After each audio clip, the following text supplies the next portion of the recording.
انصاری رضی اللہ تعالیٰ عنہ، آپ کا پورا نام خالد بن زید النجاری ہے، ابو ایوب ان کی کنیت ہے۔ حضور اکرم صلی اللہ علیہ وسلم ہجرت فرما کر جب مدینہ منورہ تشریف لائے تو حضرت ابو ایوب انصاری رضی اللہ تعالیٰ عنہ کے مہمان ہوئے۔ آپ صلی اللہ علیہ وسلم نے تقریباً 7 ماہ ان کے گھر پر قیام فرمایا۔ وہ ہمیشہ دین کی خاطر جان و مال لگانے کے لیے تیار رہتے۔ حضور اکرم صلی اللہ علیہ وسلم کو جب بھی کوئی ضرورت پیش آتی تو اس کو پورا کرنے کے لیے وہ ہمیشہ بھرپور کوشش کرتے تھے۔ اسی لیے ہر غزوے میں حضور اکرم صلی اللہ علیہ وسلم کے ساتھ تھے، یہاں تک کہ حضور اکرم صلی اللہ علیہ وسلم کے دنیا سے وفات فرمانے کے بعد بھی آپ مستقل دین کی خاطر لمبے لمبے سفر کرتے رہے۔ حضرت امیر معاویہ رضی اللہ تعالیٰ عنہ کے زمانہ خلافت میں جب ان کی عمر تقریباً 90 سال کی تھی اور طبیعت ناساز تھی، اس وقت دین کی خاطر قسطنطنیہ کا سفر کیا۔ جب راستے میں زیادہ طبیعت خراب ہوئی تو فرمایا،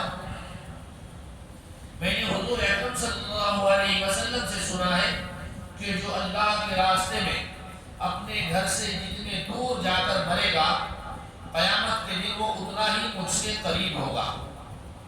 اس لیے میری موت کے بعد بھی میری لاش کو ساتھ لے چلنا، اور جہاں تمہاری آخری منزل ہوگی وہاں مجھے دفن کر دینا۔ یہ قافلہ قسطنطنیہ جا رہا تھا جس میں آپ شامل تھے، لیکن طبیعت ناساز ہونے کی وجہ سے اپنے ساتھیوں سے یوں کہا کہ مجھ کو راستے میں دفن نہیں کرنا، بلکہ جہاں پر آپ کی منزل ہوگی آخری وہیں پر مجھ کو لے جانا، اگر میرا وہاں پر انتقال ہو گیا تو وہیں پر میری تدفین کر دینا۔ یہ اللہ کے نبی کی زبانی سنا ہوا فرمان تھا، وہاں مجھے دفن کرنا۔ چنانچہ یہ آپ کی کرامت تھی کہ آپ کی لاش کئی دن تک ساتھ رہی، اس کے باوجود وہ پوری طرح محفوظ رہی، یعنی کوئی لاش جو ہے خراب نہیں ہوئی۔ جب یہ اسلامی قافلہ قسطنطنیہ پہنچا تو وہاں ان کو دفن کیا گیا۔ آپ کی وفات سن 52 ہجری میں ہوئی ہے۔ حضور اکرم صلی اللہ علیہ وسلم کا معجزہ ایک منافق کی موت کی خبر دینا۔ رسول اللہ صلی اللہ علیہ وسلم ایک سفر سے واپس مدینہ منورہ تشریف لا رہے تھے۔ جب مدینے کے قریب پہنچے تو ایک سخت ہوا چلی۔ اس وقت رسول اللہ صلی اللہ علیہ وسلم نے فرمایا، یہ ہوا ایک منافق کی موت کے لیے چلی ہے۔ چنانچہ جب مدینہ پہنچے تو معلوم ہوا کہ ایک بڑا منافق مر گیا ہے۔ ایک فرض کے بارے میں، زکوٰۃ کی فرضیت، رسول اللہ صلی اللہ علیہ وسلم نے حضرت معاذ بن جبل رضی اللہ تعالیٰ عنہ کو یمن بھیجتے وقت فرمایا، یمن والوں کو بتا دینا کہ اللہ تعالیٰ نے ان پر ان کے مال میں زکوٰۃ فرض کی ہے۔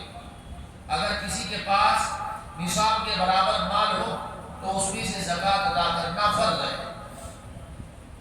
ایک سنت کے بارے میں، گھر میں داخل ہونے کی دعا، رسول اللہ صلی اللہ علیہ وسلم نے فرمایا، جب آدمی اپنے گھر میں داخل ہو تو یہ دعا پڑھ لے، اللہم انی اسألک خیر المولج و خیر المخرج، بسم اللہ ولجنا و بسم اللہ خرجنا وعلی اللہ ربنا توکلنا۔ پھر گھر والوں کو سلام کرے۔ سلام کرنے میں شرمندگی محسوس نہ کرے، بلکہ سلام کرنا اللہ کے نبی کی سنت ہے، اور گھر والوں کو سلام کریں گے تو سارے خوش ہوں گے۔ ایک اہم عمل کی فضیلت، اللہ کے نام یاد کرنے پر جنت۔ رسول اللہ صلی اللہ علیہ وسلم نے فرمایا، اللہ تعالیٰ کے 99 یعنی 100 نام ہے، جو شخص ان کو یاد کر لیتا ہے وہ جنت میں داخل ہوگا انشاءاللہ۔ ایک گناہ کے بارے میں، دکھلاوے کے لیے خرچ کرنا، نام اخبار میں آئے گا، ٹی وی پر آئے گا، لوگوں میں شہرت ہوگی۔ اگر کوئی آدمی اسے خرچ کرتا ہے تو اس کے بارے میں کیا وعید ہے وہ سن لیجیے۔ قرآن میں اللہ تعالیٰ فرماتے ہیں وہ لوگ بھی اللہ تعالیٰ کو ناپسند ہیں جو اپنے مال صرف لوگوں کو دکھلانے کے لیے خرچ کرتے ہیں اور نہ وہ اللہ پر ایمان رکھتے ہیں اور نہ یوم آخرت پر یعنی قیامت کے دن پر، اور جس کا ساتھی شیطان ہو گیا تو سمجھو کہ وہ بہت ہی برا ساتھی ہے۔ دنیا کے بارے میں نافرمانوں سے نعمتیں چھین لی جاتی ہیں، جو اللہ کی نعمتیں کھاتے ہیں پھر بھی ناشکری کرتے ہیں تو اللہ تعالیٰ ان سے اپنی نعمتوں کو واپس لے لیتے ہیں۔ قرآن میں اللہ تعالیٰ فرماتے ہیں وہ نافرمان لوگ کتنے ہی باغ، چشمے، کھیتیاں اور عمدہ مکان اور آرام کے سامان جن میں وہ مزے کیا کرتے تھے سب چھوڑ گئے، ہم نے اسی طرح کیا اور ان سب چیزوں کا وارث ایک دوسری قوم کو بنا دیا، پھر ان لوگوں پر نہ تو آسمان رویا اور نہ ہی زمین، اس لیے کہ وہ اللہ کے نافرمان تھے، اور نہ ہی ان کو مہلت دی گئی، ٹائمنگ نہیں دیا اللہ نے، ڈیل نہیں کی۔ آخرت کے بارے میں قیامت کے دن زیادہ عمل بھی کم لگے گا۔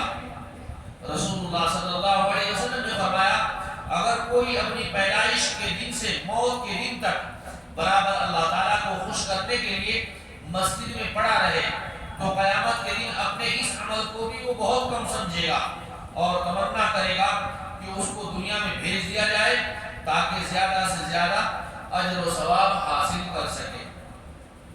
طب نبوی سے علاج، انار سے معدے کی صفائی، جیسے گاڑی کی سروس کراتے ہیں ایسے ہی انار کھانے سے اللہ تعالیٰ معدے کو صاف کرتے ہیں۔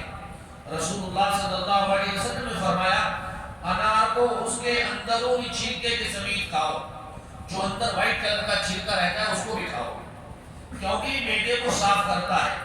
لیکن آج ہماری قوم گٹکے کے اوپر، پان پراگ کے اوپر، سگریٹ بیڑی کے اوپر اور چائے کے اوپر پڑ گئی ہے، ساری اچھی چیزوں کو چھوڑ دیا ہے، بری چیزوں کو اپنا لیا ہے، اسی لیے آج ہم ایسی مہلک اور خطرناک بیماریوں میں مبتلا ہیں، کہیں ہارٹ ہے، کہیں کینسر ہے، کہیں کچھ ہے، کہیں کچھ ہے، اللہ حفاظت فرمائے۔